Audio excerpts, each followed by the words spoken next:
We just want to welcome each and every one of you to this amazing speaker series. I'm Reverend Janet Childs, and we are excited and so grateful to have our wonderful Reverend Corky Whitaker talking about protection. There she is, talking about spiritual protection and a process that she has developed in her own spiritual growth called EBERT, EarthBound Entity Releasement Techniques. And our wonderful Corky is a hypnotist, and she also does much work in clearing and helping people clear through the EBERT experience and process. And we're going to light this candle for each and every one of you. And I've picked this particular candle. Do you see the colors? Purple and blue. Purple and blue, which I always associate with our wonderful Reverend Corky. Thank you. So I'm just going to fire up this candle in honor of all of our spiritual power, and that we are going to learn even a wonderful new way of creating that spiritual power in our own lives, and how we can create that protection, not only for ourselves, but for each other. And Corky is not only a wonderfully gifted reverend and healer, but she is a wonderful person. She has a heart of gold. And I want to honor that because so often, she has many gifts, but what I love about Corky is her non-judgmental, warm, and loving presence. You can't help but fall in love with her. And so we are just so honored and pleased to have her here today at the speaker series. And we welcome all of you. And I'm just going to invite you, take a nice deep breath. Take a nice deep breath and just allow yourself to get here.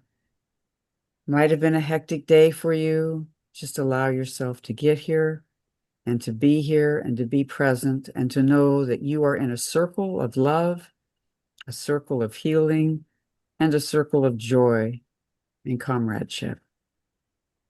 And so we welcome you all. And again, our wonderful Reverend Corky Whitaker. Thank you. Thank you very much.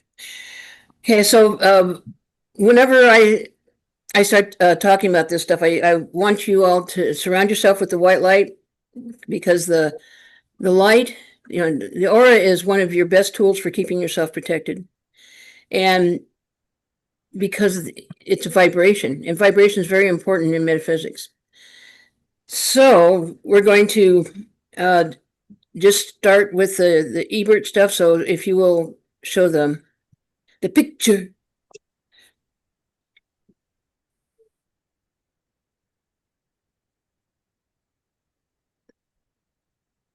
Oh, good. We're giving something for Janet for Corey to edit.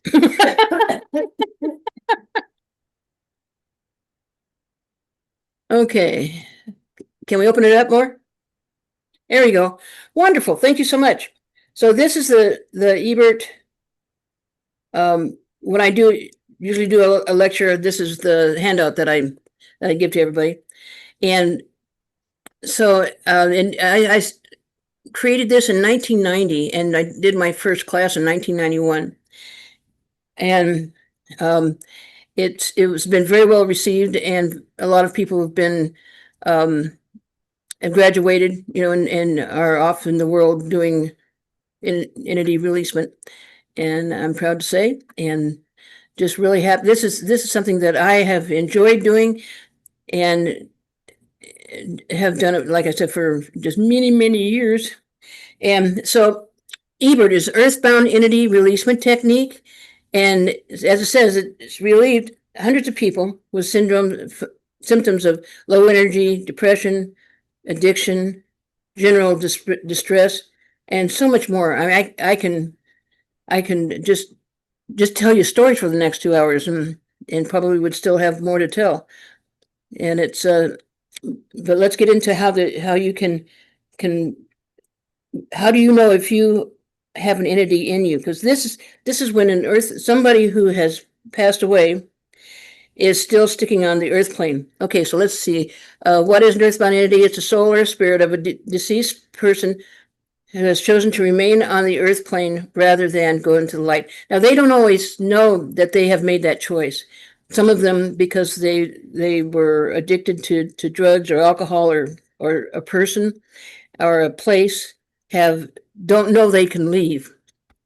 And that's been the cases of a lot of the entities I've worked with, is that they're stuck in a place where they have been all of their life, and so they just don't know that they can leave. And just because you die doesn't make you any smarter than you were when you were alive. So it doesn't necessarily mean that you'll know that. Some people don't even realize that they're dead. And then there's a process for, it's like, look at yourself, you know, and you know, how you feel. And I talk to them because it's just a matter of them being able to understand what's happening, going on with them. And so that's sometimes it's really easy to get rid of them, and other times they're like, I'm not leaving, but then they do leave. So what is EBERT? So it's the Earthbound Entity Releasement Technique, and there's 4 steps to it. There's detect, so you detect the presence of an earthbound entity. Detach, so it's figuring out what it is that they're actually attached to, and then release, how to, so that the process is all, this is all part of the process. You know, how will they release? How do they step into the light? And then how do you stay clear? That's the psychic protection and self-defense part. How do you stay clear of this?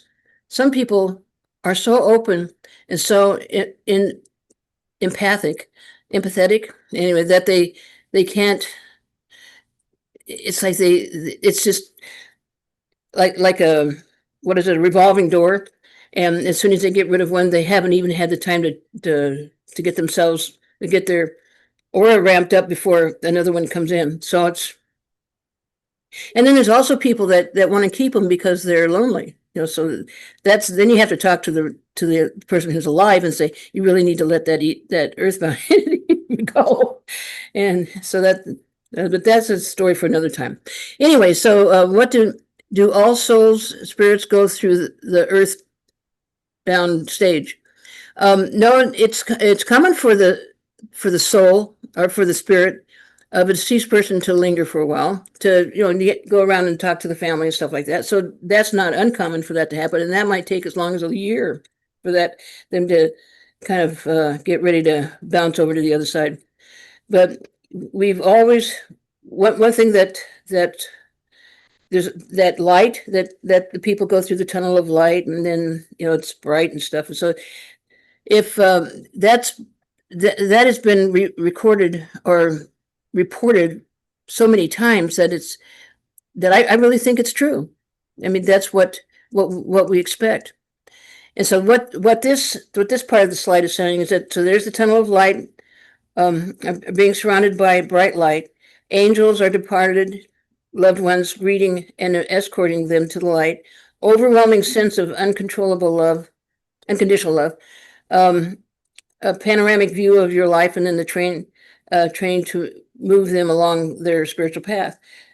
And we've heard this so many times that it really has become the norm, that's what we expect. And we may see it because that's what we expect to see, but that's been reported for centuries, that is the process.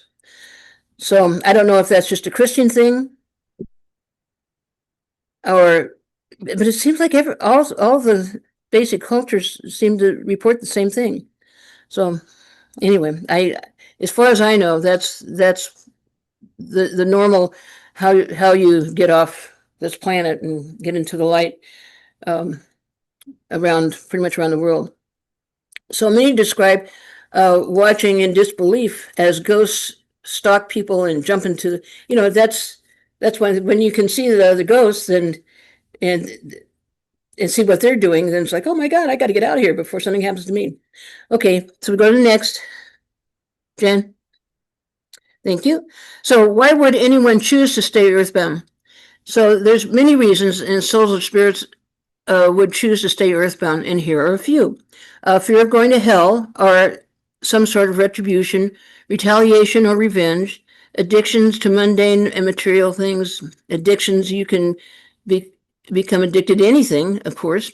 And confusion after sudden or violent death. And that's where people don't really know that they're dead, because it happens so fast. And sudden death, the spirit is not may not know the body is dead. Oh, see, there's the next one. Request from a loved one. I've had that where the daughter and the mother were so close that the daughter said, "But please don't leave me, please don't leave me." And so the mother said, "Okay, I'm here."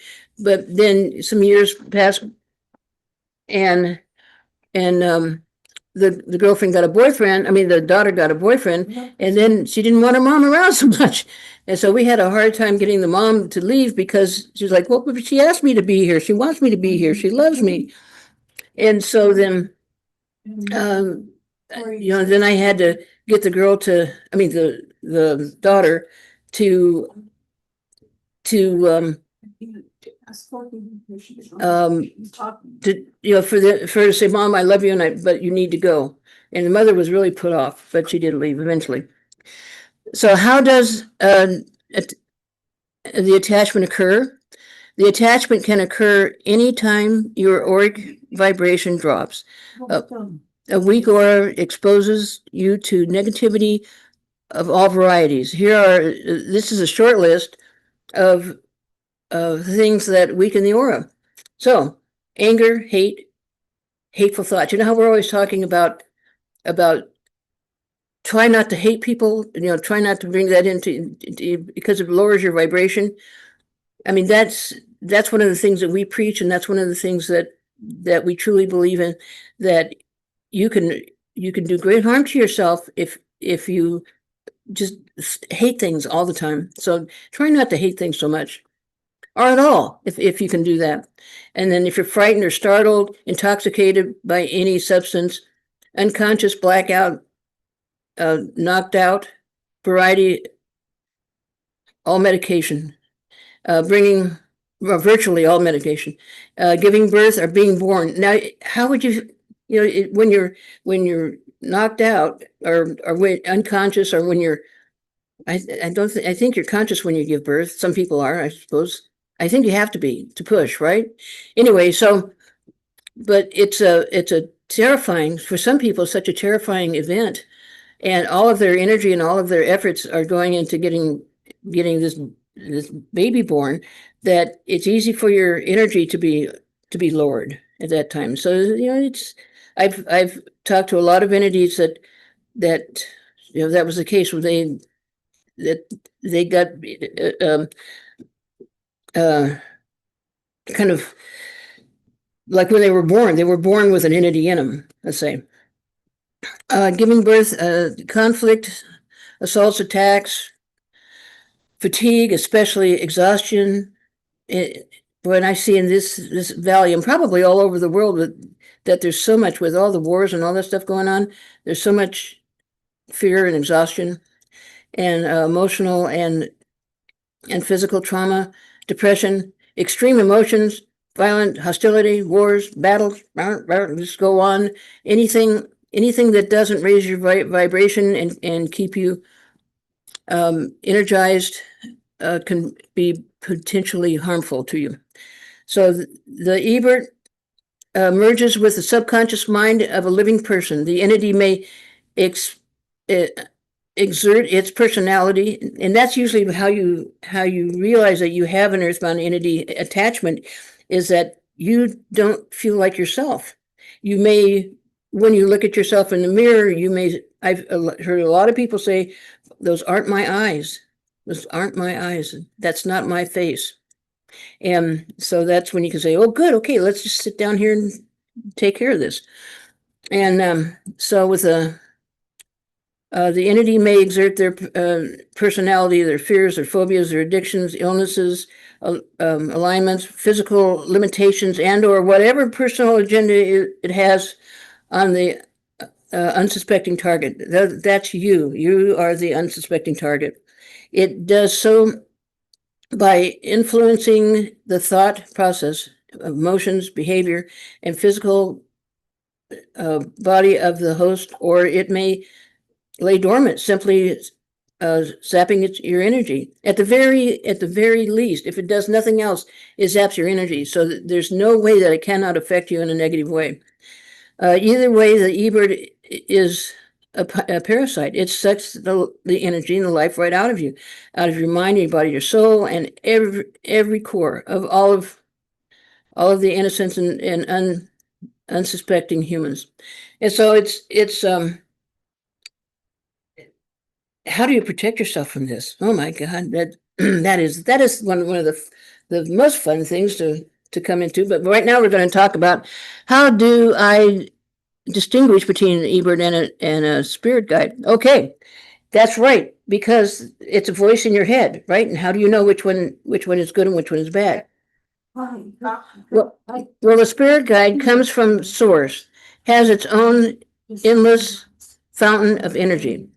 It's non-judgmental and non-critical, non-intrusive, non-interfering, gives advice and guidance only when asked, has no earthly needs of its own, no agenda, no residue to impose, lovingly serves the incarnate being, and does not attach to the host. That does not attach to the host.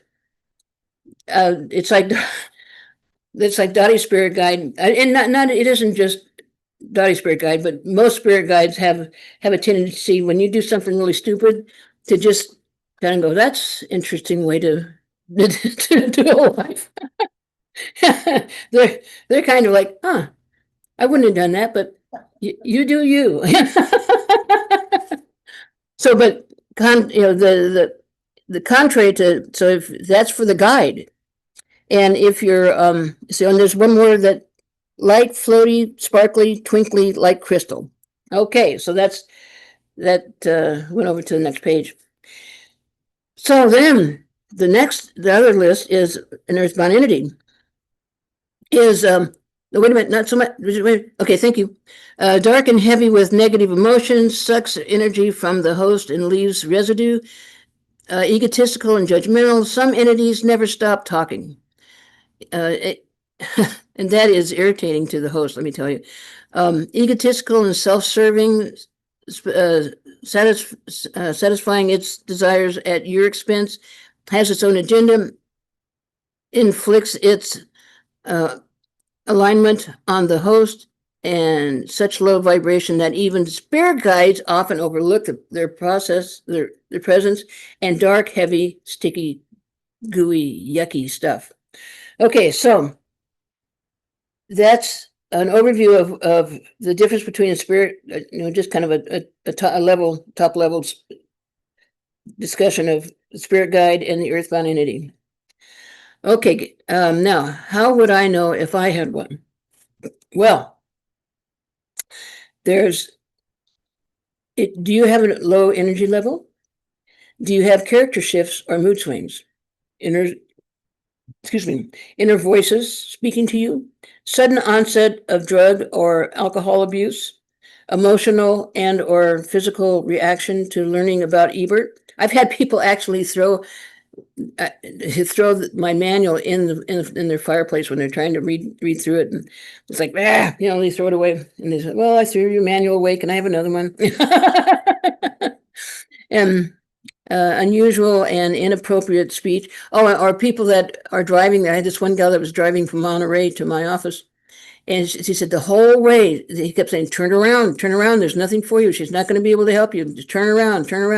But I have to give it to the person who was coming to see me, because she just, no, just came to the office. And it's like, oh, right. That took a lot of self power, being able to not listen to that thing that's been talking to her in her head for so long. Appetite for food and sex, alcohol and drugs has increased drastically, or it can be the other way. You can lose the normal sense of your identity or of the things that used to give you pleasure. There's the personal attitude and beliefs can suddenly change, as can taste on in clothes. And I've had people like sisters of the person who has the entity, and they say she's changed so much. You know, she went away and was one way, and she came home and she was totally different. Well, yes, and she is a different person. And loss of normal sense of one's personal identity. Let's see, personal attitude and beliefs can suddenly change and can taste and close. A sense of something resisting in a specific location within residing in a specific place in the body. A feeling of regularly not being yourself. Now you probably have already read ahead, so it's impulsive behavior, memory problems, poor concentration, sudden onset of anxiety and depression. And I know all of us have had a number of these things in our lives. I mean, we're all old enough to have been depressed, memory problems, poor concentration, sudden onset of anxiety and depression, some, unfamiliar reactions to familiar things, sabotaging. I mean, you can do this thing in school where you study, and you stay up so late that you're late getting to the test or whatever, or you can't, it's just, that's seems like human nature, but not everybody has that human nature aspect to themselves, and you can change it. Voice and facial features, appearance and altered dramatically. And I mean, I worked with this one guy, and he had black rings around his eyes. And after I got rid of, and this was in a class, and so he was sitting at the front of the class, and I worked with him, and then we went on a break, and he came back, and he was walking around outside, and he came back, and you could tell his face was bright. All the darkness had left his face, and everybody in the class was like, "Wow, is that the same guy?"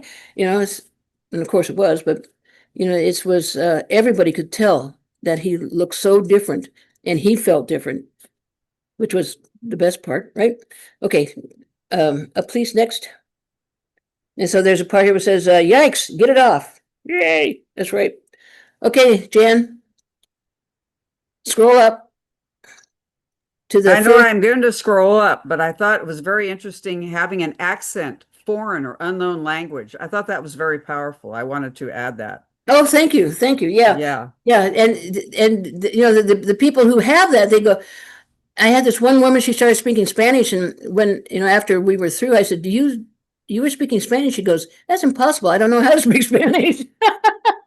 And so, well, you were doing quite a good job. Anyway, so the first step of EBERT is how to detect. And so you see here that there's a mirror technique, the body scan technique, iodometer indicator using a pendulum. One method of detecting is asking questions. That's what I normally do. The entity may be discovered during a past life regression. I've had that happen.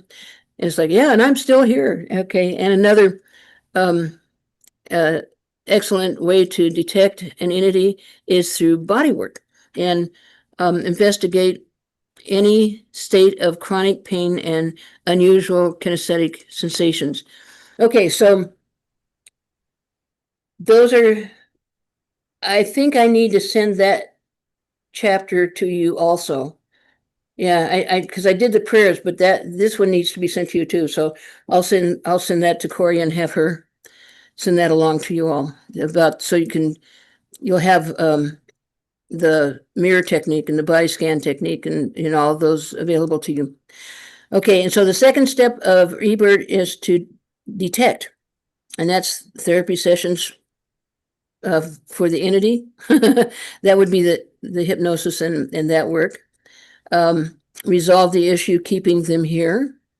Third step is EBERT is release. So this is the cleanup. Now this is what I've given you, the whole chapter 5, the cleanup team of light, the healing team of light, reclaim domination and freedom. And the big guns would be the Archangel Michael and his warrior band of angels. Michael and his warrior band of, angels. That's right. Ugh. And then the fourth step is to stay clear, and that's to exercise the strength of your aura. And prayers of protection. Okay, so here's just a little advertisement for when I do my class. And so keep going, please. Up, up, up, up. Up, up, up, up. Okay, so that's just in where you can get in touch with me and my phone number. Okay, yay! And so we should send you one of these too. Okay. Alrighty, so then the next thing I have. Hi, everybody. Okay, are there any questions about that part? Let's do with that. Is there anything that any of you feel? Does anybody feel like they have an EBERT?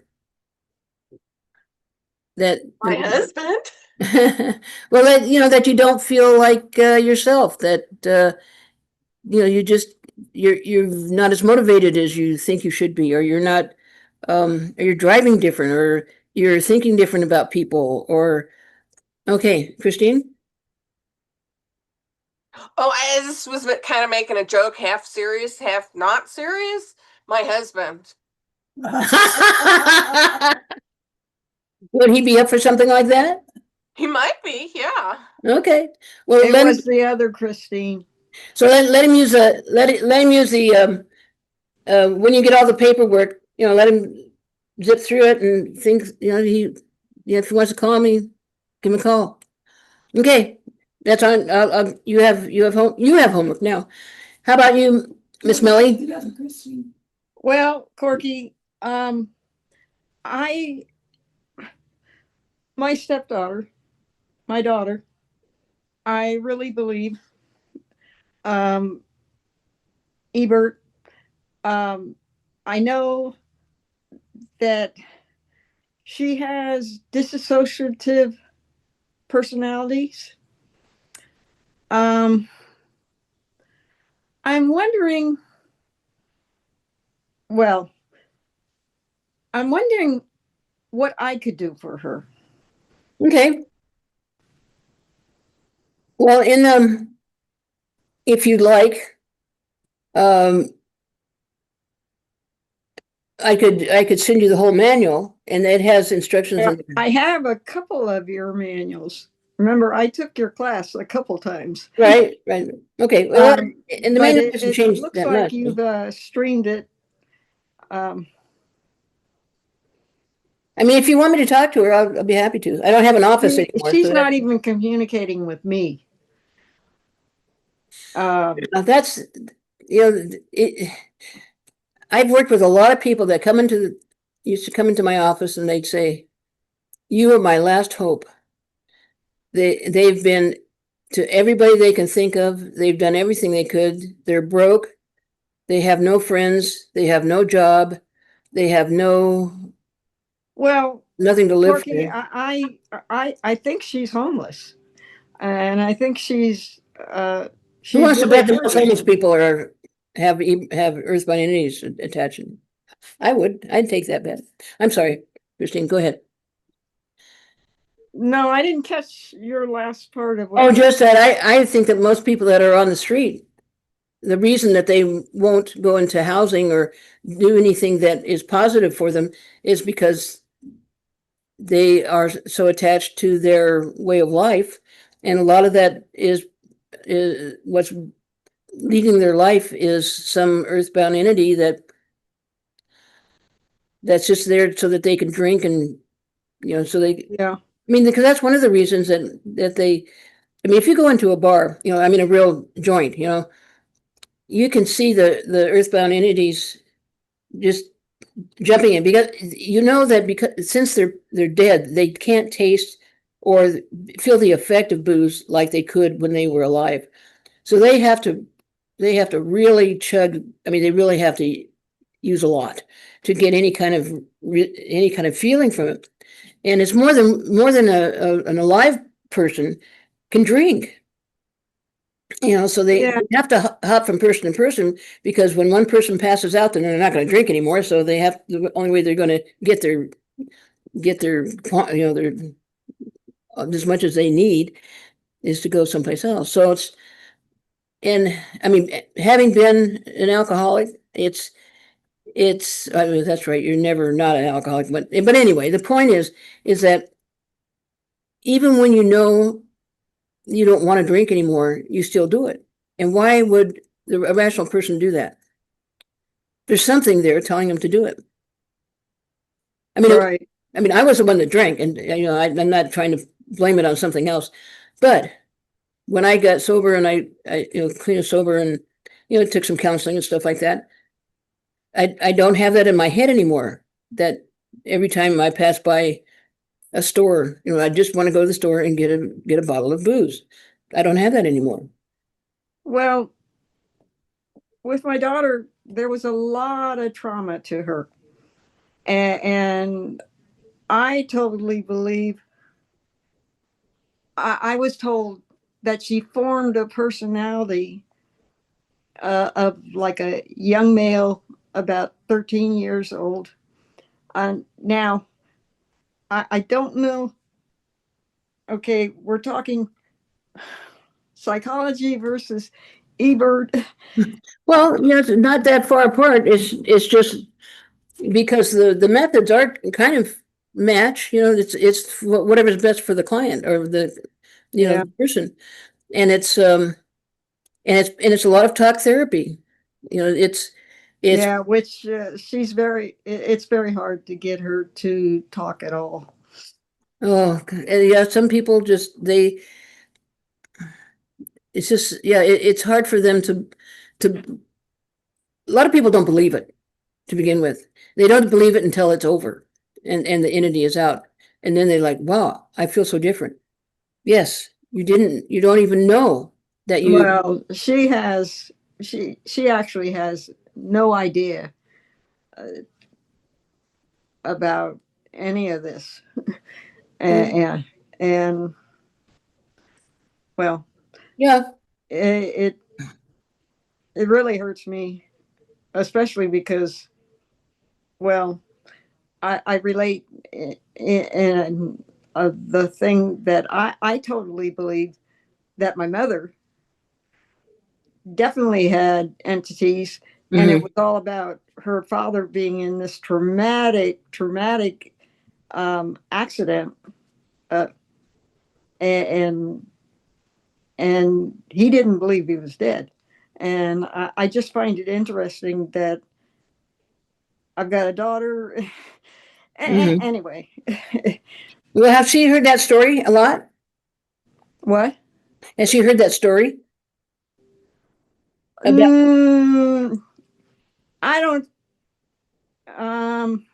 She may have heard it, but I don't think she listened to it. She's not really good at. Well, she's been through so much trauma that she has a hard time listening. Well, yeah, that could be so many things. Attention deficit, and I want to say she's also a Gemini. no offense. Well, I just want to acknowledge, Christine, though, how hard that is to live with that and how heartbreaking it is. Well, for It's both of them. incredible for everybody. For the people that are. Yes, But exactly. you can see that people that are on the street that say, no, I don't want to go. Why? Yeah.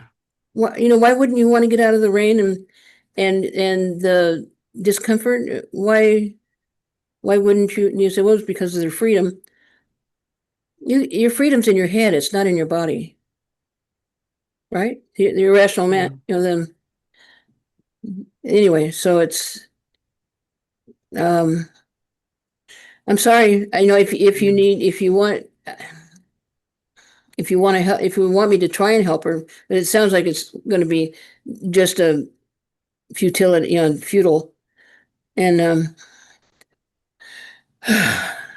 so. Well, can you work it like you would say remote Reiki, where you go to their higher self and ask permission from their higher self? Yeah, there's a couple of ways to do that in that way.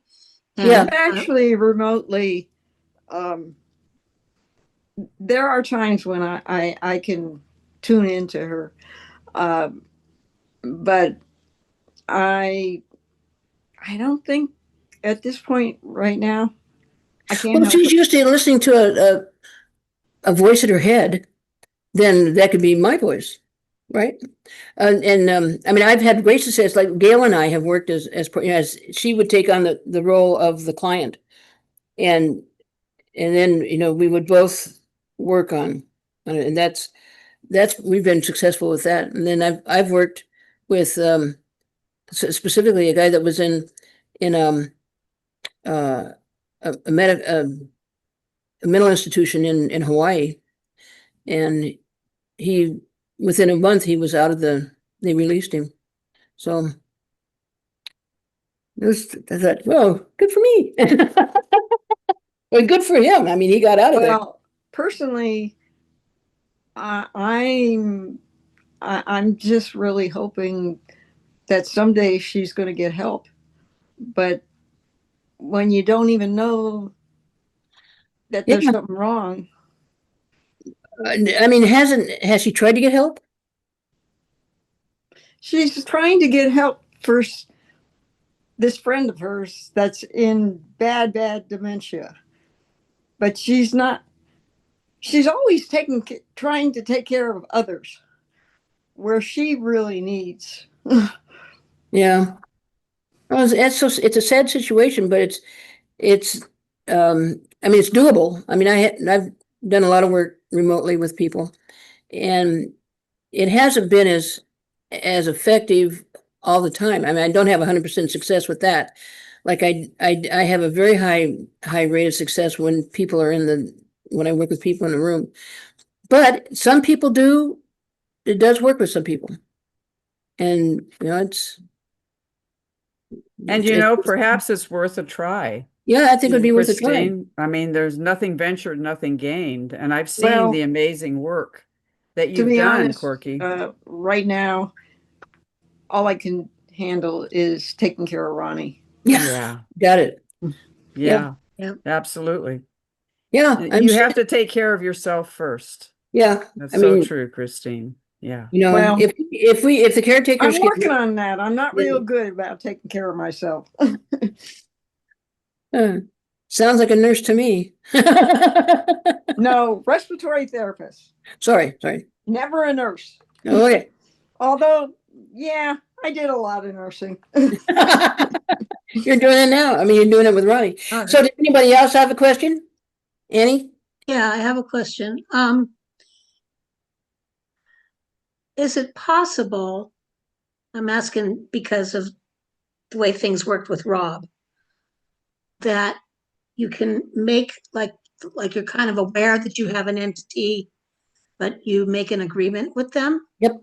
Because what Rob told me about an entity that he had, and you did work with him, that it told him that he was a soldier from Vietnam, and he was meant to be with Rob to protect him and help him grow, and that when he turned 18, he would leave. And when Rob turned 18, the entity left. Mm-hmm. He was no longer carrying it. Yeah. I mean, I've worked with people that were were born in like New York, and they can remember being a baby crawling on the floor and an entity coming in, and what we found out was that below the business below on the street level was a liquor store, and a teenage boy had been in there to rob the store, and they killed him, and his spirit, as it was rising, saw this little baby that was being neglected and seemed unhappy and so forth. And so he got in there to help her. And when she was old enough to be on the street, she was a real handle. I mean, a handful. She took no prisoners, She was like an 18-year-old boy, fighting, and she always fought and did that stuff.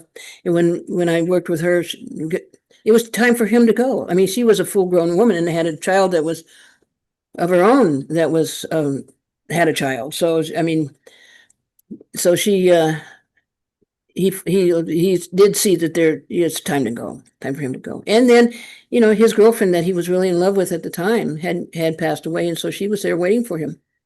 And you know, that makes it easier when a loved one is there and they still have that attachment, or a pet, you know, just anything that they can identify with that love, and you know, where they have been loved. Yeah. And so, yeah, that, boy, I've had a lot of clients like that. And then there's been the ones I worked with this one guy who had been very ill as a child, and he was in the hospital for a lot of, just since he was born. He had been in the hospital for various things, and he had attached, or a couple of young boys had attached to them. Now, the thing is that my client, of course, ages, and of course, the entities don't, because Right. they're not alive, so they're not doing that. And so they were a very bad influence on him. He was you know, like a 30-year-old man. Still, maybe this is common, but you know, the only thing he wanted to do is play video games. And this was like a couple of decades ago, so it wasn't quite as rampant as it is now. But so I was working with him, and when it came time for the spirits to leave, they didn't really want to go, but if he wanted them to go, then they would go. And he said, no, I don't know who I'll be without them, because they've been there all my life, and I don't know who I am without them. And so it's like, okay, I mean, I have to honor their choices. You know, you can't say that you're going to and then not. So but if you ever want them to go, it sounds like you can ask them to go, and they will. And I don't know, I had one gal who was so in love with her entity, he kept saying, come with me and we'll get married. And so it's like, yeah, kill yourself, then we'll get married when you die. And it's like, no, that's not the way it works. You know, it's I don't know why he wants you to die, because then he won't have a host anymore. But she was so in love with him. She was very, very willing to, I don't know whether she did it or not, you know, that she was definitely going that way. And, you know, it's true love, so I couldn't talk her out of it. But anyway, it's very strong. It's very, you know, when you have somebody that says that they care for you, and you live by yourself, and nobody really likes you, or, you know, everything is, maybe you don't have a job, or maybe you do have a job, or you are by yourself most of the time. It's kind of nice to have somebody around. Patty, you had something? Was that your hand? Oh, no, I was talking to Joyce. I said, it's just really interesting to hear and realize the depth of that whole another layer of existence, you know, and how it influences so many people on Earth. And so I didn't really have a question. You were talking. Yeah. You know, and I think it's really important also to realize this, because it perhaps can help us understand others more, or and maybe even not be judgmental. You know, it really impressed me when you were talking about people who are homeless or who are living out on the street. You know, if we can understand that there so many of them, they've just had the life sucked out of them, and they're just the layer of this darkness is just kind of keeping them down there. It's not, they might want to be able to get out of it also, but how do you get out of it? You know, it's just, How do you remember you want to get out of it?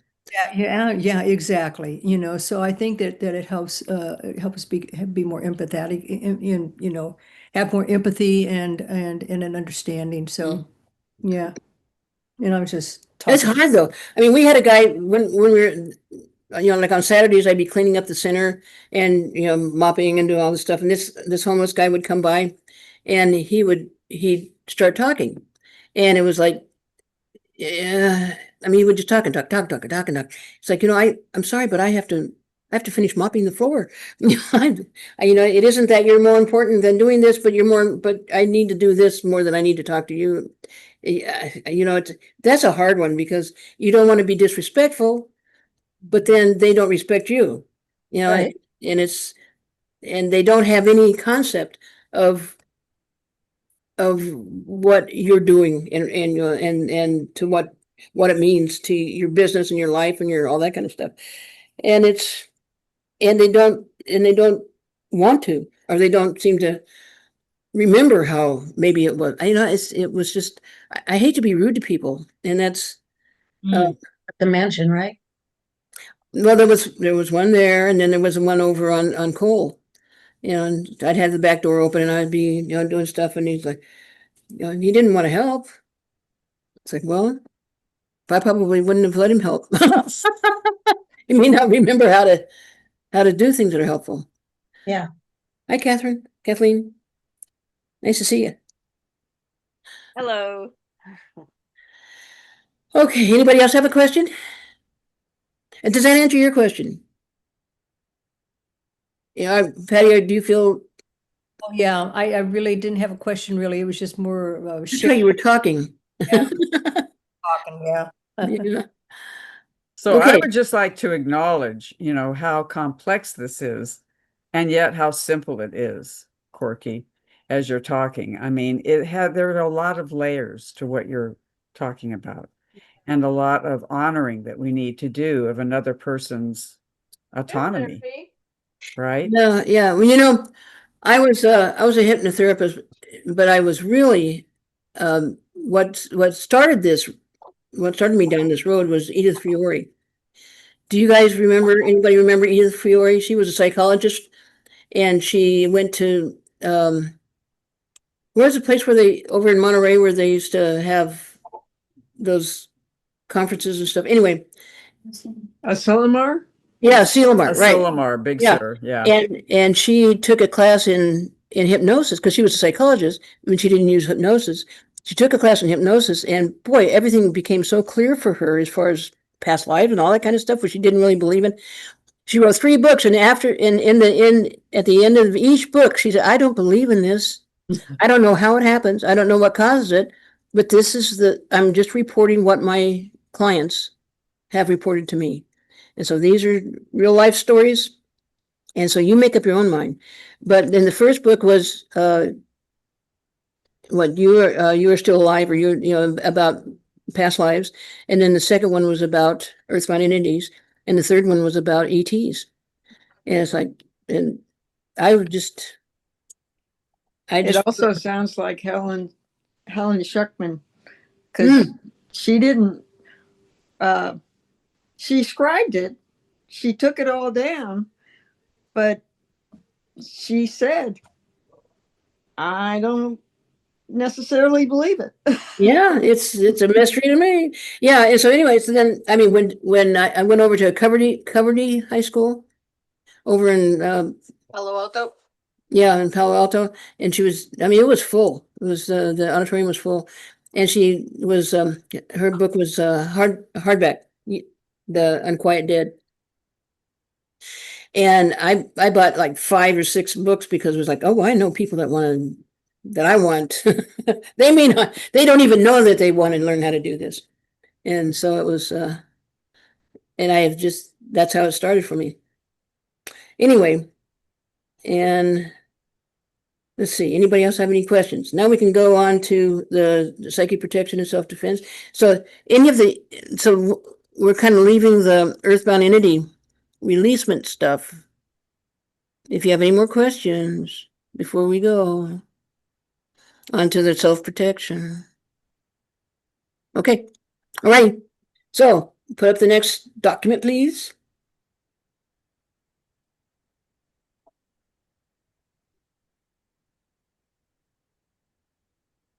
Do do do do do do do do do. Do do do do do do. Make it bigger, make it bigger. There we go. Is that better? I can't see the words. There we go. Perfect. You got it. All right. Okay, so even though this does still have the EBERT, the process. So what this is, Shoot. Sorry. no problem. Did you slip Let off? me stop sharing. Yeah. I don't know what I did. Sometimes I feel that way about myself. Oh, please, God, let me stop sharing. Let's see. Let's see. Is this it? No, that's the other one, right? Yeah. Stop sharing. Yeah, that's Let me- that's the last page of the other yeah. Let me try again. one. Okay. All right. Let's see. See, we're giving Corey more things to edit. That's right. Is this it? It's not. Oh, yeah. No, that's the one that we're sending to people, that we sent to people. Oh, That has the prayers and stuff on it. okay. All righty. There's the one in between now. Let's see if I can find it. Let's share again. I am so sorry, my friends. Is that it? No. Can't find it. Maybe some earthbound entity has squeaked his way or Right. It could has be. earned their Let way me do in. this. Let me do this. So it's the, let's see, is it this one? So not the Nope. 4-page. That's Okay, the 4 go page. back to Okay. that. It's Okay. the, Let's stop share. Okay. Let's share again. Okay. And then it's not this one. It's not this one, right? it's the one that says And the Protection, See. protection. Yeah, it's self protection. And Okay, let's try the that. guide for Is that it? is still coming up. No. No. Okay. Okay, so the self protection is not it. All right. The one that That's- says 5. Okay. So that was chapter 5, and that's not the right one. Yeah, that's the No. one that Corey sent to you guys. Yeah. So I'm not sure. I saw it. So show it, come up with a Let me just go into Okay. downloads. Okay, and it's the it's the one that says self protection. no, that's chapter No. No, I 5. saw that. One up there. Yeah, that's it. Okay, The quick reference. is that it? Yes. There we go. Yes. Okay. Thank you for being patient. All right. But it's not showing. Did you double click it? Yeah, it says it's showing on mine. Is it not showing on yours? Yeah. The psychic no. protection and self-defense? Yeah, no. No? So Janet, you've shared the wrong screen. Okay. So go back and now make sure you're on that document and then hit share. Okay. And then the green one. Is that it? It's still yay. Thank you.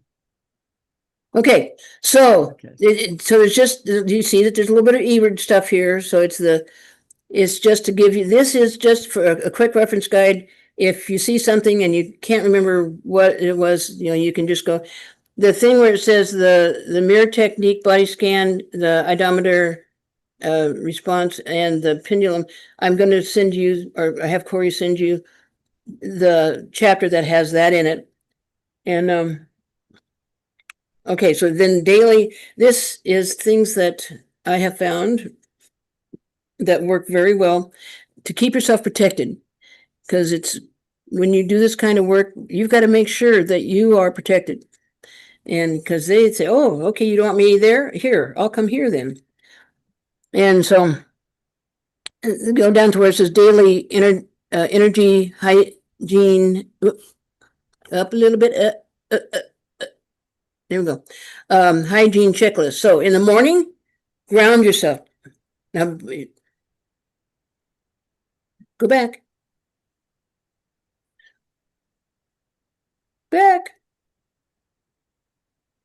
Back. Okay, so what you want to do is ground yourself, and what you, I don't know if you guys, what level of you understand about grounding, shielding, and surrounding yourself with golden white light. So you can stand in the shower, or stand at. It's best if you can stand outside with no shoes on, but stand on the ground, like not on your second floor, but on the ground, and imagine yourself as a big tree, and that the roots are going down through your feet and hooking into the earth, and that's a good stable place to be, is grounded to the earth. And then shields are really, really fun to work on, because what I do is I use a lot of different patterns with the shields. And so it isn't just like maybe an animal skin, but you could have a picture on it. And then you could also do things like do a vertical design, and then a horizontal design on top of that, and then a diagonal design. So if something's trying to get into your shield, or getting into your aura, then it's going to have okay, so maybe it can get through the horizontal one, but it can't get in through the vertical one. Or you could use a scent, or put like a lotion on there, or put paint on it, or just put all kind of textures and all kinds of applications on your shield. And you can do this virtually. You don't have to do it in real life or real time. You can have this virtual feel, because when you go into the astral, you're not going to have a real shield with you. You're going to have the shield that you've made that can actually go into that world. And so if you do any kind of rescue work or anything in the multiverse, then you should really design a shield that whatever somebody's trying to get in, that you can make it so that there's something there that they just aren't familiar with and don't know how to get through. So just be as creative as you can be, and use as many different like you might use sage, and then you might use real sage, and then you might spray it with some kind of a lavender oil or something. So just a whole mixture of things. That's where what I do with my shields. Make them with whatever somebody's familiar with. They won't be familiar with everything that's on there. And then surrounding yourself with the golden white light. Of course, I talk a lot about auras and the light. And then for midday, there's quick aura scan and reshield if necessary. And then in the evening, release any foreign energy. You can do that with a prayer, or you can do that with a shower, or you can do that with a kind of shake yourself off, or do something like that. And thank your guides and your angels. And before sleep, gratitude, reflection, and call in the protective lights. Now, the thing with entities is that some of these things are so small that your guide may not be able to see it. So you have to instruct your guide to go in with a microscope, or go in with where they can feel and see everything. And even if it's microscopic, they will be able to release that from or protect you from whatever it is. And so it's just, don't be shy about telling them what you want. And then the key prayers and meditations, that's the thing that Corey sent to you. It's the tower meditation, and just all these things that I have used throughout my career, and have found they're all useful. And when you need them, the one that is needed for the moment kind of has a light around it. How do I say that? Okay, so next page, please. But I'm pretty sure most of you understand what I'm saying. And then for energy first aid, if you feel drained and attacked, So you can stop and take a deep breath, ground yourself, visualize your aura repairing itself with gold and white light, call on the Archangel Michael or your higher power for immediate protection, break eye contact and physical proximity with the person or situation. Use cleansing method like smudging, sound, prayer, and when you return to your space. And then handling vampires and energy vampires. Boy, I talk a lot about this too because it is so prevalent. It's like I was talking about that homeless person. Because when I got finished when he did finally leave, every time I'd be like, oh my God, and then I can't get back to work because I'm totally drained. Because I was trying so hard not to be rude to him, but he didn't understand that I had things I had to do that had to get done, and they had to get done in a certain amount of time. And so I get caught up in that sometimes. Anyway, so recognizing the drain, you feel depleted. They feel energized. That's what happens with vampires. They just kind of like, they go, well, yeah, boy, I feel so good. Thank you for, thank for the talk. I feel so much better now. And you're like, oh God, I can't even stand up. Okay, so limit interaction time and physical closeness. Stand or move while talking. Avoid being a stationary target. Visualize a strong shield, a bubble of light around you. In conversations, politely but firmly. And there's also a part where something that kind of is new in my arsenal is for the vampire thing is to use salt. Where is it? Ultimate protection. It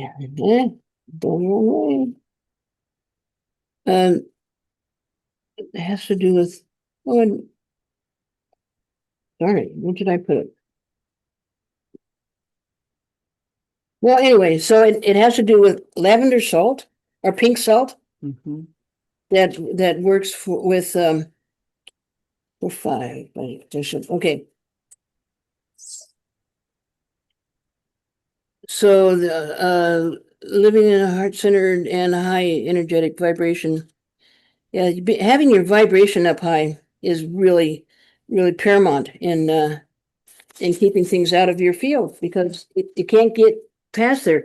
The deal is that, okay, so you can take off the thing now. So the thing about your aura is that it's your vibration. Now, that, there's only colors there because of the vibration, because it's the length of the vibration and so it's all light and vibration that's taking care of you. So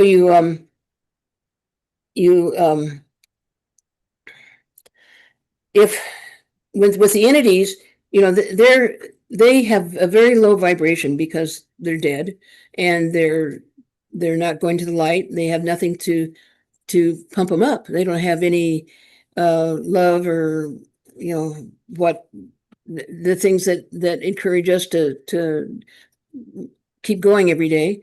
And so their vibration is very low. Okay, now with us, we're eating food, we're walking around, we're talking, we're loving, we're doing work, and so our vibration stays high, right? And so the nothing can get past your vibration. So anything that's lower than your vibration can't get past it. If it's higher than your vibration, then it can get in. It's kind of like water. Water seeks, its own level, right? So if you're feeling down, if you feel, say you've been to the dentist or like when Jeannie was not feeling well, and like, Annie, she's going through things and so she's her energy's down and lower. It's very important to sometimes you just have to artificially get your aura going and keep it at a safe, get it up there, just shake yourself. Yeah, you have to be hyper vigilant, and a lot of times I just like look for things to make me laugh. And I mean, I know that I'm super fatigued because of the process that I'm going through for my healing. Mhm. It lowers my energy very, very, very much. And I'm grateful that I've had as many years of study EBERT as I have with you, because, I know what things to look for. And it's like, okay, this needs to go, fluff it up, Yeah. fluff the aura as often as possible. Yeah, and sometimes it's a matter of life. And I mean, these things, if they kill you, they don't care. They'll just hop to somebody else. So, I mean, I've heard that many times. Why should I, if I'm making them uncomfortable, so what? Who cares? Doesn't mean anything to me.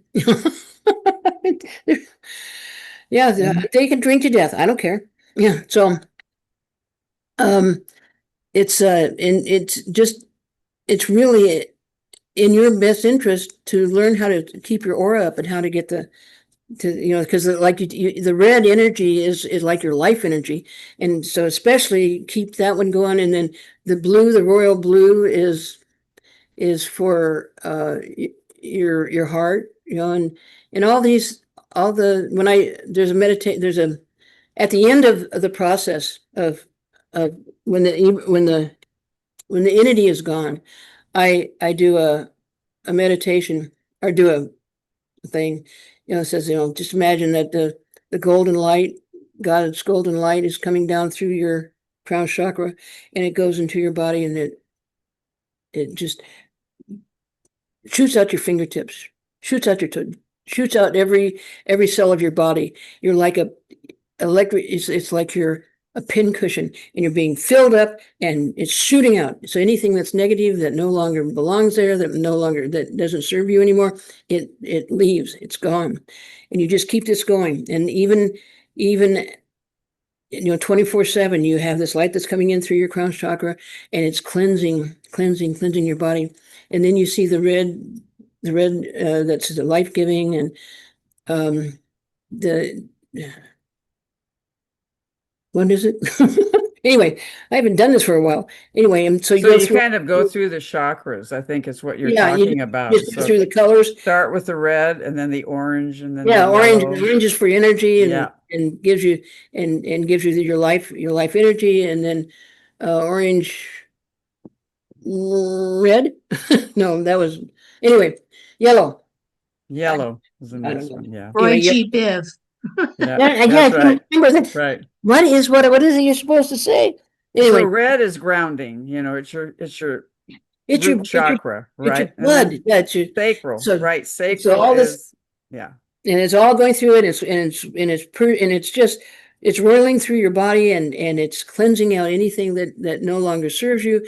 That it's totally soothing you out and getting rid of all those, anything that is bad for you is gone. It's going. It's shooting out your fingertips, shooting out your toes, shooting out the cells out of every pore of your body, and it's healing the microcosms, all the things that are supposed to be there. It's healing those and making sure that they're not infected with anything. So I should send that to you too. I wonder if I wrote that down anywhere. That'd be good to have that. I mean, you can do this. Absolutely. Let's send You have to do it with a client. You can do it for yourself. That's right. Okay. So teaching us about Corky, and I just want to invite us to take a breath, because you've given us a lot of information, right? And what you're calling us to do, I believe, is to really be conscious of our energy and how it is leaving us, and how we're gaining energy, and how we can cleanse the energy around us. This is very powerful, very powerful. Yeah, the work is very powerful, actually. It's, and it seems like it's so easy, and it seems like, I've had people say, that's it. Well, we can talk some more if you want. And so I learned pretty fast that, I would just get rid of them and that would be it. And said, okay, anything else? And they go, you're done? And it's like, don't you feel better? Well, yes, I do. Can we do something else? So I just take a little more time, and talk to the entity a little bit more. And plus that gives the people an idea of what's going on. And I mean, it's been part of their life, so I think they're owed some explanation of why the heck are you there? Right. Right. And Okay. I think Joyce C has something to Yeah. share. Yes, ma'am. Well, first of all, this is very exciting. Thank you. It ties in to everything that is happening on our planet right now. It ties in on everything you can think of about what is taking place with battles and wars, controversy, everything that is happening, people being unemployed, you name it. It's all going on. And we are also on this planet, and because we are protecting ourselves and keeping ourselves secure, that energy cannot come and feed on us and interrupt our lives and things like that. And it's a really, by the way, it's a very good teaching today. Corky, thank you very much. You're welcome. And I'm feeling really good. Yay. I am feeling really good. And it's like the energy is in place. I feel comfortable, protected, secure, safe, all of those words. My energy is not being drained out or any of that stuff. And being here is a reminder to keep that active and in place. Do not get comfortable. Pay attention to ourselves. Mm-hmm. However you do it, pay attention to yourself. Thank you. Beautiful. Wanted to And share.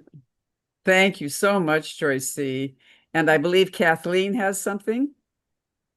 Ah, Yeah, I just wanted to say too, I appreciate what Joyce was just saying, because I've been kind of on Facebook, like reposting, about Washington, D.C. people saying, they got taken over or whatever. But, Yeah. but I just wanted to say, like just all of those, it has like a kind of a strong visual component. And then just kind of like when you get that visualizations or like, the light going out through your fingers or like the light of protection, that alone just kind of seems to kind of boost mood. Like it kind of like makes you feel better. Like I just Yeah.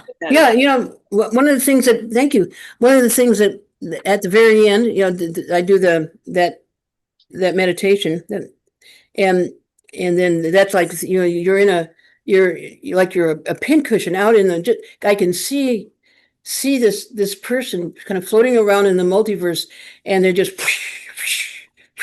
shooting out sparks, and then what I do before then, when the way I get the entity to go to the light is I say, okay, do you see that light over there? And sometimes, usually they say, no, I don't see a light. So we'll turn around. And it's, oh, there it is. And I said, well, I'll bring the light closer to you.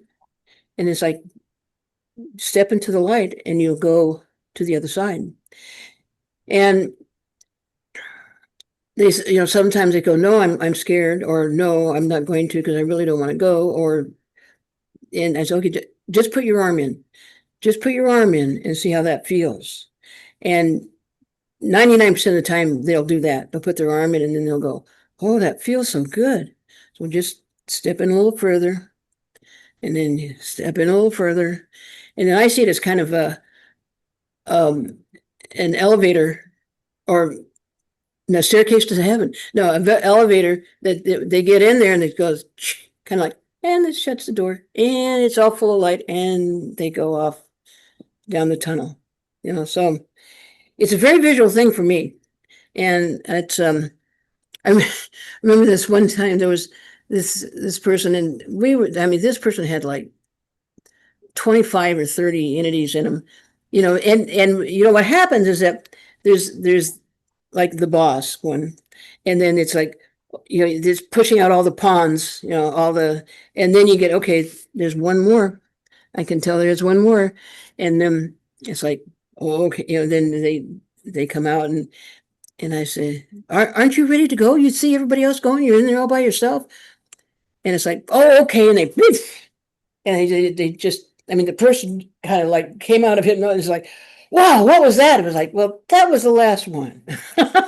Now you have to cover yourself with the light and get your energy up so that they don't, you don't want them to go poof. And then, of course they don't have a gravitational pull or anything like that. So it isn't like they go. Did I ever tell you the story about when Dottie had an EBERT when we were over on what street was that? With Gwen Bellamy over with that church. Oh, the The church Alameda. we got our name from. I remember that. Yeah. Heading. It was over on Heading, I think, over there by Bellamy, by the school, whatever the name of that school is. With the overpasses. Anyway, so Bellamy. the receptionist was what was our receptionist's name? Diana? Diana, yeah. She called me. She goes, Dottie has something wrong with her. Get here right away. And so it's like, okay, I told all my people at HP, I gotta go. In emergency. And so family emergency. And so, I came over and Dottie was laying on, and she was kind of walking around and in her office. And I go, what's going on? She goes, there's something in here. There's something in here. And it wants me to pick up the chair and throw it through the window. So, okay, well, and Diana's like, should I make some tea or something? I say, well, let's see sure, that'd be great. You go do that. So I sat down and this thing was very arrogant, and it was an ET or an entity that was from the multiverse, and is going to take over the world, take over our world. And Dottie had a certain amount of cachet, so it's like, well, we'll start here. And so, and he was in there, and he was like almost like a snake, like a flat. I saw him as like a flat ribbon, but kind of like a snake who was just kind of coming in and coming out. And it was shortly after Byron had died, and so it was. Dottie was in I think your mom died about the same time that Byron died. So it was just a lot of going on for her. But at least she had the sense to know not to put the chair through the window. And so you just lay down here on the couch. Remember that yellow couch that we had in every office? Yes. All the buttons were off. Yeah. Anyway, yeah, on that couch. And so I was talking to him and I said, well, what is your purpose here? And he said, well, to take over. She and I can do some wonderful work and get, and it's like, it just doesn't sound right. No, but you're not supposed to take over like this. This is not the way it's supposed to be. And of course, that makes no sense to somebody like that. And so finally, he did something. Oh, he said something about Dottie, like, well, she's not all that powerful. And, she's not powerful enough to get rid of me. And it's kind of like, what, hey, you can't talk to my Dottie like that. And so I said, well, I bet you can't even, it's not her, it's you. You can't get out of there. I bet you're so weak, you can't even get out of there. And he goes, oh, yes, I can. I said, well, if you can leave, then leave. And he, like this, and I close the body. And I could hear this clap, clap, clap, clap, clap, clap, clap, clap, like an iron gates, closing. And was he pissed? I mean, he was inside the room. You could just feel the sparks. It was whoosh, whoosh, whoosh around in the room. It's like, and then finally, he just was so upset. And he didn't get his own way. So but she kind of passed out a little bit, and I was like, okay, but we got rid of him. And I think I don't work with ETs very much, but boy, they sure have an attitude. The ones that I have worked with, except for the little ones who said, well, but I like being here. I said, well, you could be a flea on a dog. oh, okay, I'll go do that. It's, yeah, it's been quite an interesting vocation. Anyway. Wow, that is a lot. And these stories are so magical. I just want to say, I mean, they really talk about and embody the process that you use. And one of the things I notice, Corky, is that you really meet the energy, the entity where it is at, and you negotiate.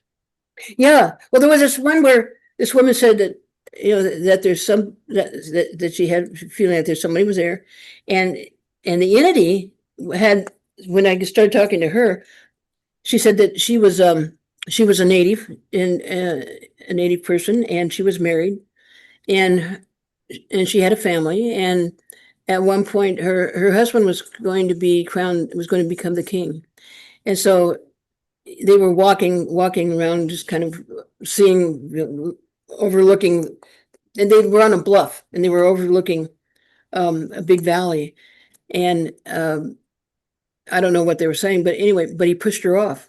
He says, I don't love you anymore. You've got to go. And so he pushed her, and she could remember. And she kept going, ooh, ah, oh. I said, you can't feel the rocks. You can't feel, said, just don't feel it. And she goes, oh, okay. And then she landed, and then she said, and then this being came out of her, and it had wandered around, in the valley, until somebody had come into the valley, they were drunk, or something was going on. They'd been in a car accident. I don't remember now anymore about how it got into somebody, but sometimes you get depressed and you just walk around in the desert sometimes. I don't know if anybody's lived near a desert, but I did. I was. So, and Kathleen. Anyway, so it was, and so this entity got in there. And it had been a long time. I mean, it had done this for centuries, because they were like in the 1800s when we met this entity. When left the woman who had been pushed off the cliff, and then she wandered around for a long time without anybody to attach to, and so when she found a person, she got in that person. And now this person was an Indian woman, but she was from India, Indian woman, and she was and the entity said that she was just really, the way she knew that is that she was walking down her hallway at home, and she just, out of the corner of her eye, she saw her reflection, and it wasn't her. It was, the entity had kind of like made herself known at that point. And so when I was talking to the woman, she was lonely, and she was just, she'd been in the desert for so long, and nobody loved her, and nobody wanted her, and her husband killed her, and her children didn't remember her when she talked to them, and she didn't know what to do. She didn't know how to get out of the situation she was in. And so those, sometimes you kind of feel sorry for them and say, well, I've got good news for you, that there are a lot of people that are on the other side, and they've been waiting there for you. And they've been waiting for you for so long. They're ready to welcome you with open arms. So you see the light over there? No, and it's like, oh, turn around, it's right there. Okay, I'm going to bring it closer to you, and just step into the light. And she was eager to go. I mean, it's like, thank you. So sometimes there's a lot of thank yous, and sometimes there's not. And so everybody was happy. So sometimes, it works out like, I want to go. I don't know how to get out of here. And, and then there was like the girl who her grandfather had molested her, and he was dying, and she went to the deathbed, and then guess what? When he wanted to be with her, and so he jumped into her when he died. she was grieving a bit about it, and so lowered her aura, and she wanted rid of him, and he kept, but I love you, and that, I mean, wouldn't that be hell when you know that this is the person who, anyway, that would just be.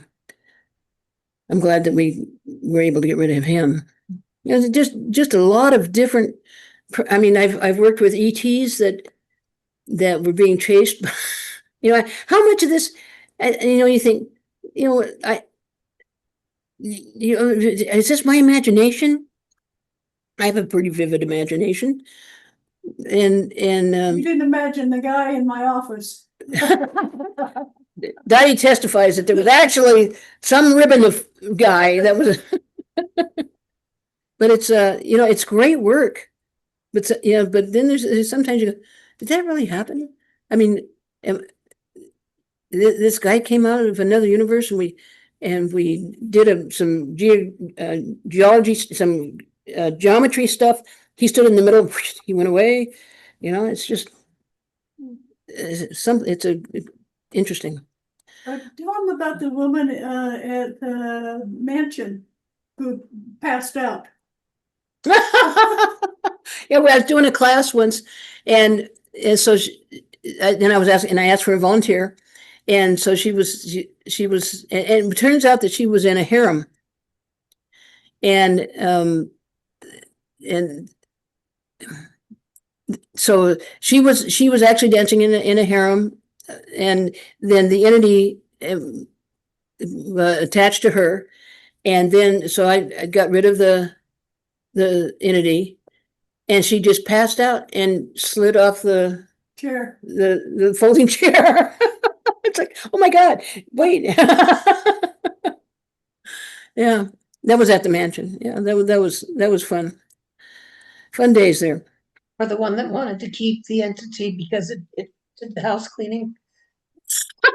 The one that wanted to keep the entity because she was the one that cleaned the house. Can I keep that one? Like, no, they all have to go. Sorry.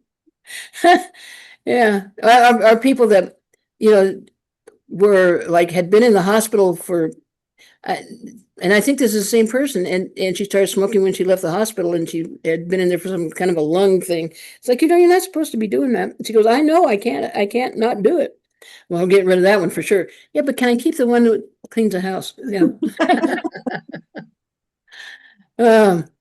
Anyway, so I don't know. As I get older, I lose track. But anyway, in my manual, there's a lot of stories. So do they get a copy of your manual? I might as well just send you the whole darn manual. If you've got one chapter of it, I'll just. I have four manuals. Not you then. Miss Melly here. Sorry. Happen to like EBERT. That'll be my second, because I kind of put them together. Okay. Well, it's like I said, it's an interesting, because some people have gone on to go ahead and gone on to do the work. Mm-hmm. And my feeling was, like Marilyn King, she was saying, I don't want to do it like you do it, but I use it at home to keep myself, if everybody could keep themselves clean, then that would be fine. And be able to, you don't necessarily have to do it for somebody else if you don't feel comfortable doing it, but just keep yourself clean. You and Gail did a lot of work. Mm-hmm. Yep. She when the person wasn't there, she was the one that sat in their place and communicated, and then I could really focus on, I don't know what I was focusing on, making sure she was safe, and it's sometimes it's nice to have somebody to work with. Yeah. Yeah, I think there's an advantage to working in pairs, or at least having an assistant.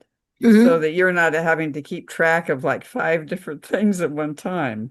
Oh, yeah, I'd be sitting there and like, and who else is there? Oh, okay. And then there's a Jimmy there. Okay. Right. Well, sometimes Gail would be proxy and Corky would take lead and they would call in me and a couple of other people to try to help. Yeah. Yeah, there was a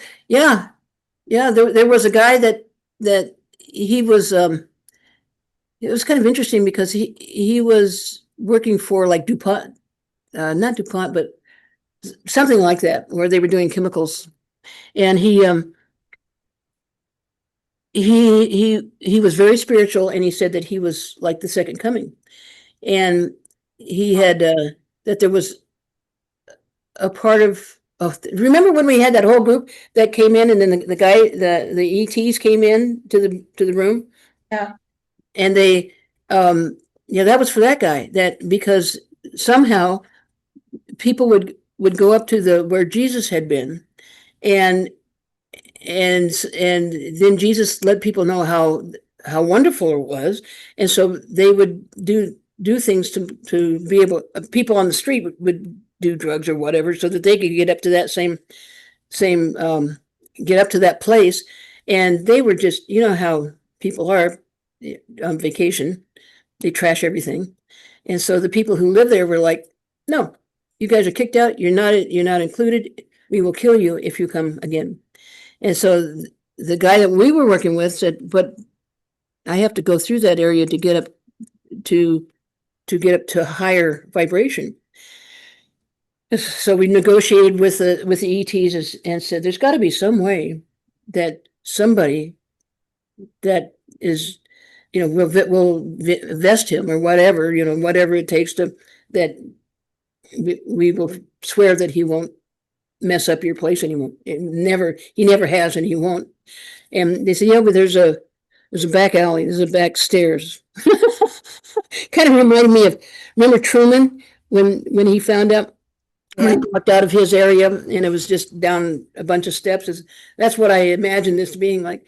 And so he could go there, not go in, but go up the steps and then get to where he wanted to go, and then he could go be in his place. Right. I wonder whatever happened to him. But he would get so sick because they would send what do they call them? Things that aren't alive. Zombies. What did you say, Ann? Zombies. Yeah, it's more like it's made out of mud and twigs and stuff like that, and then Oh, built. yeah. Yeah. Okay. So they're not alive. So they Elementals. Is that what- Yes, yeah, not even that, they're not that much put together. They're just like a magical thing that's set out into the world. And they have no feeling, they can't really be killed, they don't eat anything, they just do what they've been told to do.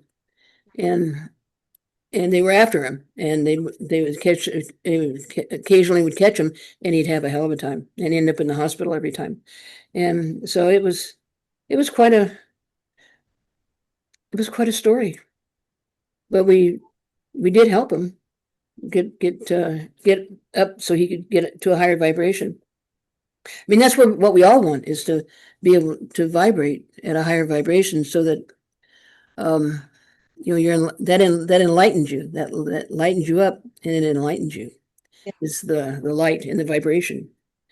So that's what we're all working for. Right? Right. Absolutely.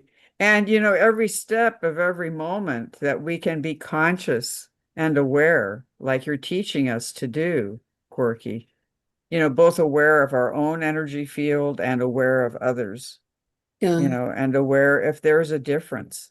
I mean, you've given us some really concrete ways to identify if there's a difference in my personality, in the way that I look, in the way that I look to myself, in the way that I feel.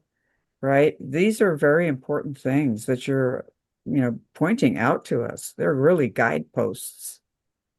Yeah, there was it was really just some amazing things, you know, where I thought I was working with earthbound entities and turned out to, or I thought I was working with past lives, and it turned out to be, oh, I'm still here. It's like, oh, Okay, you haven't incarnated?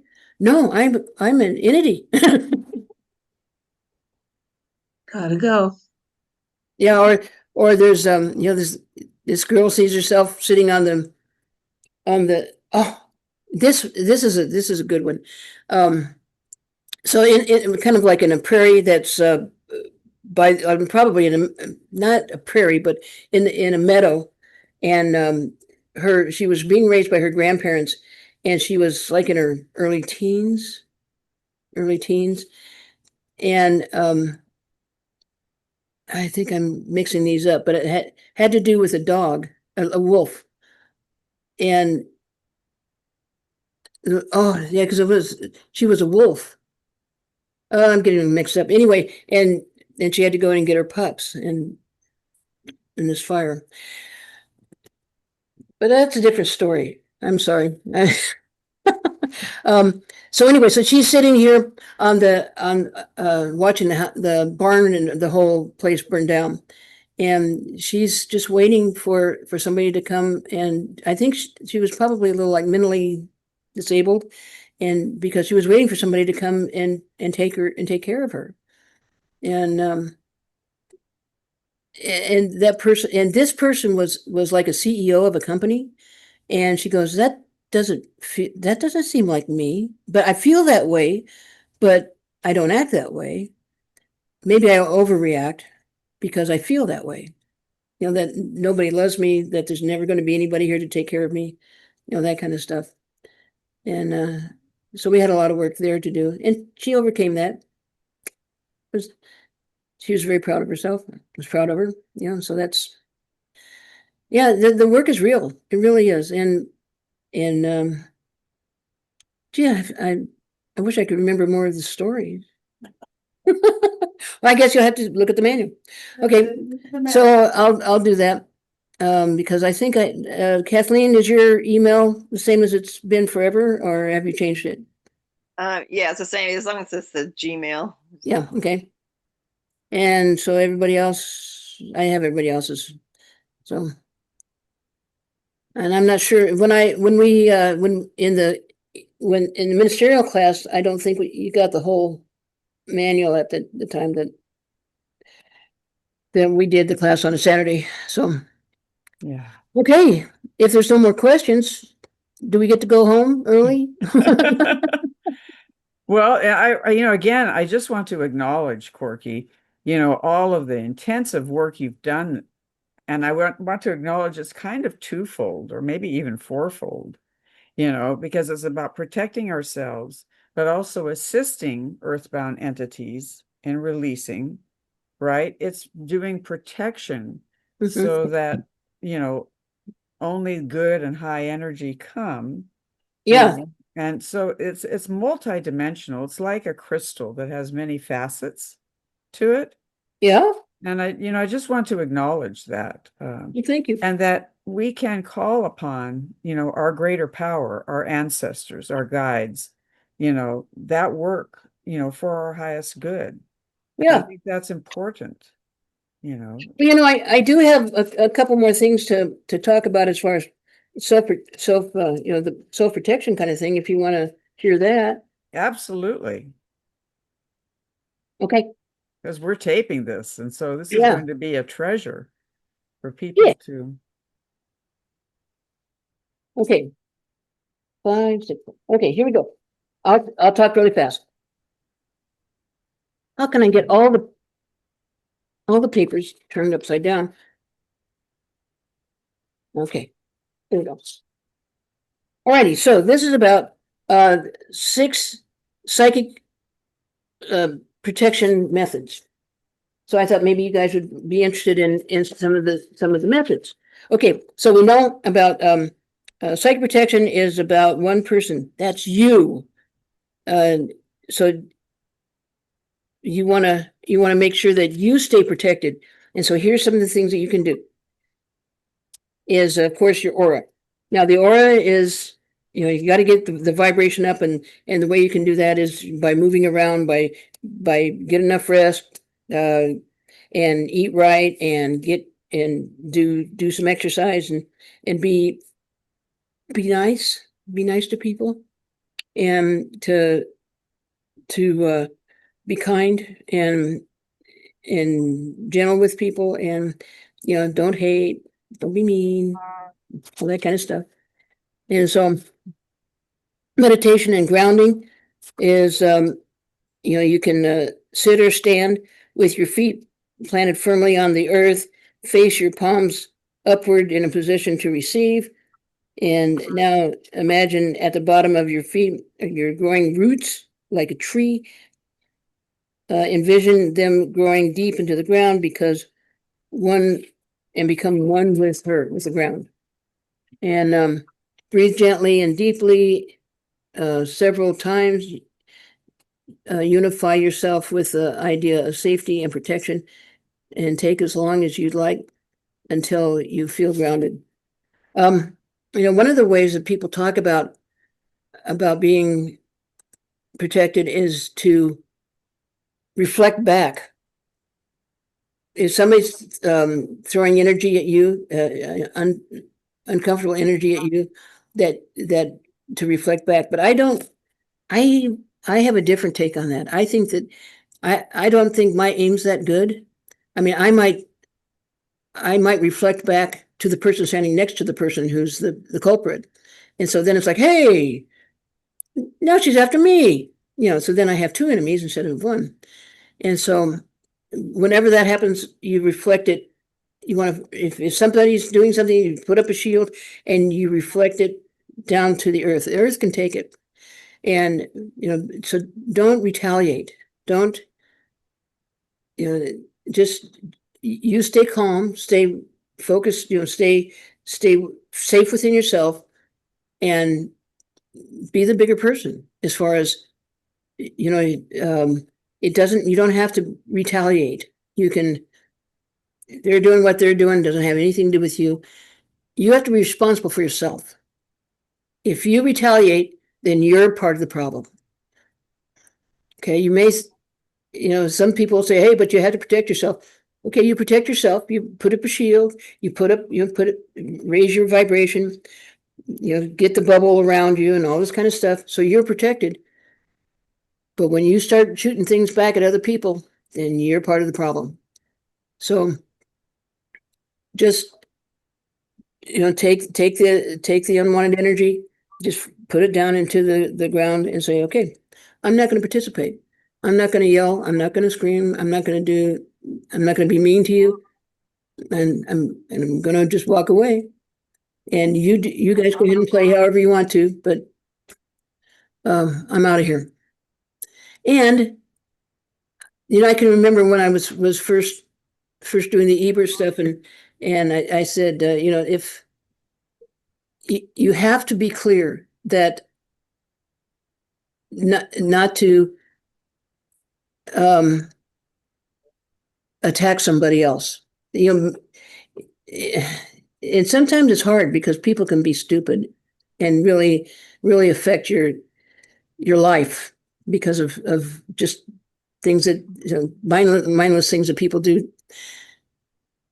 But it's really incumbent on you to make sure that you are walking your path. That, I mean, just imagine that you have, if you're thinking negative thoughts and you're walking your path, there's other people that are walking their path, and you're looking over there and you're going, oh man, look at that. Oh, I wouldn't wear that. Oh man, look at that person, man, they're driving too fast. Oh, look at that person. They have more kids than them. Oh, look at that person. Look at that haircut. Who's taking care of your path? You could stumble and trip and really hurt yourself because you're not looking on your path. And just think of it as Ma says that it takes 10 I love yous to erase I hate you. That you have to, and these things are sticky. Words never dissipate. If you say something that you don't, even if you didn't mean it, if you say it, but it's out there. And so you have, you're having an argument and you pick up a chair or you put your hand on the table or that energy is there. until you get rid of it. And how do you get rid of it? You have to do 10 I love yous, or maybe more. It depends on how intense the fight was. You know, so you go, I love you, I love you, I love you, I love you, I love you, I love you, I love you, I love you, I love you. And it's just be easier not to do the fighting in the first place, which causes muck and murk all over the place. You know, you're throwing mud, and you don't have to do that. You can live in a pristine place. I mean, so here you're walking down your path, and you can see that you're sowing your future. You know, like you have seeds in your hand, and you throw them out. And if you have love, and if you have compassion for your fellow man and all that kind of stuff, you'll throw out beautiful seeds that then you'd be walking through a garden, a peaceful garden. Or you can be me, you can be all the time, and then you're walking through a junkyard. What do you want? I mean, you have the choice. You are in control. You're in control of you. You're only in control of you. So when, you know, it's like, I mean, if you're a Christian and you say that we're going to meet St. Peter at the pearly gates, then don't you want to get in? You don't want St. Peter to say, no, you didn't do your 10 times. Yeah. I don't know. My family was a holiday Christian.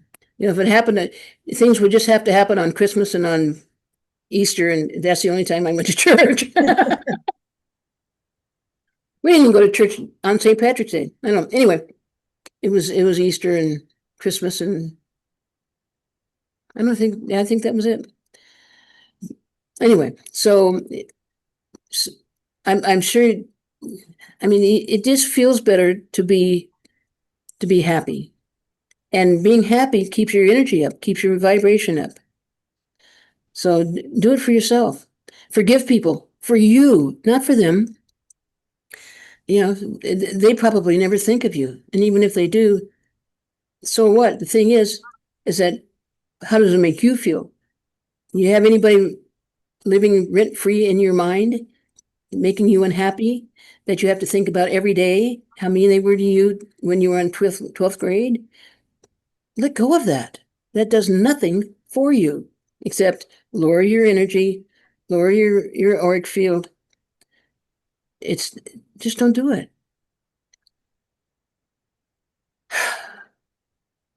And I know it's not easy, but do it. Well, you know, Corky, hearing that from you, Reverend Corky, it's like you've given us some simple yet detailed ways that we can start to, you know, do what's right for us and what's right for the world, and what's right for our path, and honoring our path, you know, and knowing that when sometimes we may need help. I know there are times where I've needed help, where people have guided me. You know, so if we are overwhelmed, you know, that's something that you do, Corky, is you do the EBERT process. You know, so that's so good to know that we can help and do that for and with each other. And sometimes I'm happy, but I feel selfish because maybe not other people just aren't as happy as I am. For them. Yeah, whatever. Yeah. Okay, so All right. 9 minutes. Anybody want to say hello, goodbye, anything? Any questions? Yes, Chris. Yeah, Chris Brown. I just marvel. I mean, Corky, I marvel at you, but I marvel at during the whole course of this teaching that we are doing some very deep things and some very potentially it could be done a different way. It could be wrenched out of the soul, right? Right, that happens. That happens.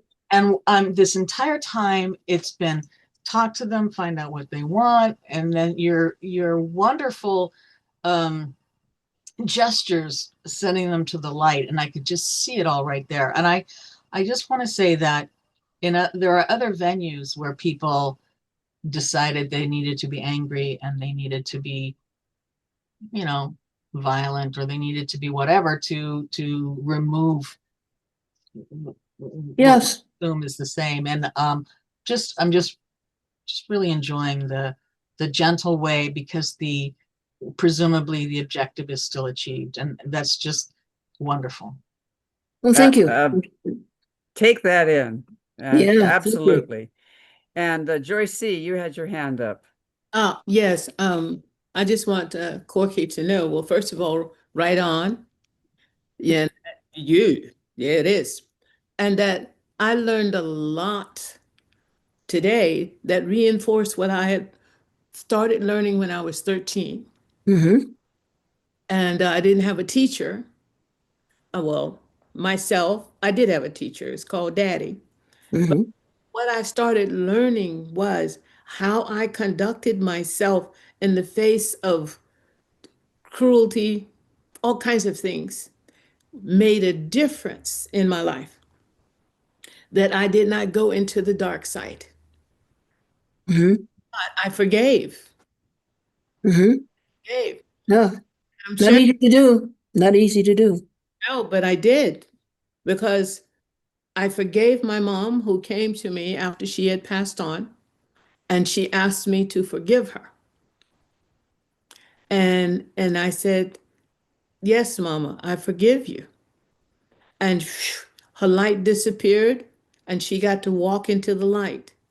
For that whole time, she had been in a dark corridor, not being able to go into the light. And I just want you to know that the teaching today is an incredible reminder of not to hold on to what is we can consider the painful stuff, the hurtful stuff, what people, because I learned a lot by not holding on to it. Right. It doesn't serve you. No. It have you feeling what's wrong with me. Right. All of those things we go through. I don't have any of that. Right. I don't hold on to it. I don't hold on to things that someone may say or make a comment or in my direction. I immediately, if I'm by myself or whatever I'm doing, I say, I forgive that. And I'm going, because I do not take it on, because it's not mine. If Right. I don't absorb it, it's not mine. Right. I let that go and I keep going. And I'm done with it. It works for me. It really does work. And so I just wanted to say thank you for the reminder that I'm on a path that works. It just gets Right. reinforced. Beautiful. Right. Beautiful. Yeah. And Annie? and that's what serves you is raising your vibration. Mm-hmm. Yeah. Yeah, and it feels good. Yeah, it does. Feels good. And it's, you know, and it's you taking care of yourself, and that it makes you a better person for everybody. It, you know, if everybody took care of themselves and didn't hold grudges and stuff like that, then you wouldn't have to be afraid of them. Good point. And they wouldn't be afraid of you. There you go. And there would be a relationship potentially built. And I know that Annie had your hand up. Yes. So the way that I always find when I'm taking courses from you, Corky, and when we work together and we do things, it's, you know, it's so much that you say, well, you've got to do this kind of thing. And I know it's not easy. Simple, but not easy. Mm-hmm. That's really what it is. So you can explain in such a beautiful and simple way that we can embody that energy and notate that it's not necessarily easy to practice, but it gives us a way, a path to follow, to find that way to make it easier. So as Joyce was saying, the forgiveness, as you know, Chris was saying, you know, the way that it touches. So it's the way that it touches us. And it's actually from a philosophy at one of the lessons I used to learn was the statement was simple but not easy. Right. You know, and that's what forgiveness can be. That's what a lot of things can be. And the way that you present it is here's the simple way, and you can find it within your own spirit to make it easier for you. So, Yeah. Thank you. And I know Donnie and I both talk a lot about forgiveness. You notice her sermons are mostly about don't be hateful, be, have a higher energy, and don't let people get you down, and be brave, and because it takes a brave person to not fight back, because then you have your bullies that are like, well, so just, but you're the one that has to be responsible. You are responsible for you. And that's what I say when humans are so powerful and we just give it away. Say, well, what do you want for dinner?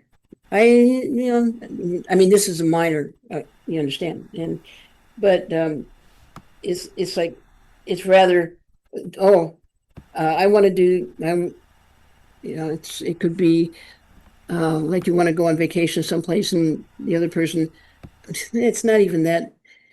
It's just a matter of being reciprocal and being fair. And I tease about being an only child, that I'm a spoiled, rotten only child. Okay, so maybe I just can't help myself, but but still, I've seen other people that had brothers and sisters, and they weren't very kind to people. So I don't know. Being a spoiled brat might be just the way to go. Okay, so you have just given us a basket full of wonderful gifts and wonderful tools that we can use in our tool basket, and also given us, most importantly, Reverend Corky, you've given us the spirit of it.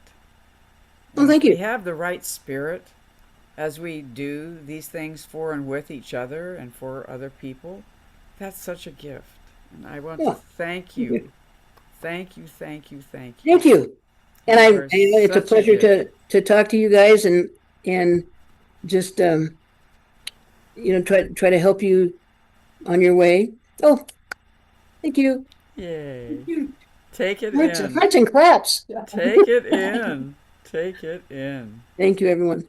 Okay, so I think I might be doing a class. I don't know. Most of you were in the EBERT class for the ministerial thing, and it's basically, I mean, I've had people that have come to every class that I've done for years, and it's fun because the stories are fun. Oh, I didn't get a chance to tell you the one about when we were on the Queen Mary, about that girl that she was the one that didn't know how to speak Spanish, but the guy that was in it was this just a very, he broke horses and stuff like that, and he was going to rip off the shirt. I mean, this was a very attractive young woman, and she just, I'll show you. No, keep your shirt on. Are you sure? I can show you. No, yeah, that's okay. Anyway, so a lot of fun things. And so thank you very much for letting me talk to you. I haven't gotten a chance to talk to anybody in do a lecture in quite a while. Well, we are so grateful. We are so grateful. And as we keep this purple candle, seventh chakra, right? Yes. It's just pulling that energy in. And please take our love and appreciation. Well, thank you. Wrap it around you. Wrap it around you. Oh, I got rocket ships over here. That's right. Thank you, everyone. Right. Thank you so much for showing up. I appreciate it. Thank you, everyone, for coming. And be sure, if you can, make a donation to UCM, and we will continue to have incredible speakers, and Corky and I will make it happen, right, Reverend? Yeah, Corky? absolutely. And most of you come to church, and thank you for that. And, absolutely. Any way we can come together, and spread the word. These are rich. And so if you know someone that maybe didn't get it in tonight because of other commitments, let them know we've got this on tape. And you all have an amazing day. Thank you. And the same Thank you. Thank you, guys. Appreciate it. Love you. Love you. you. Thank you. Good night, everyone. Good night. Good night. Bye-bye.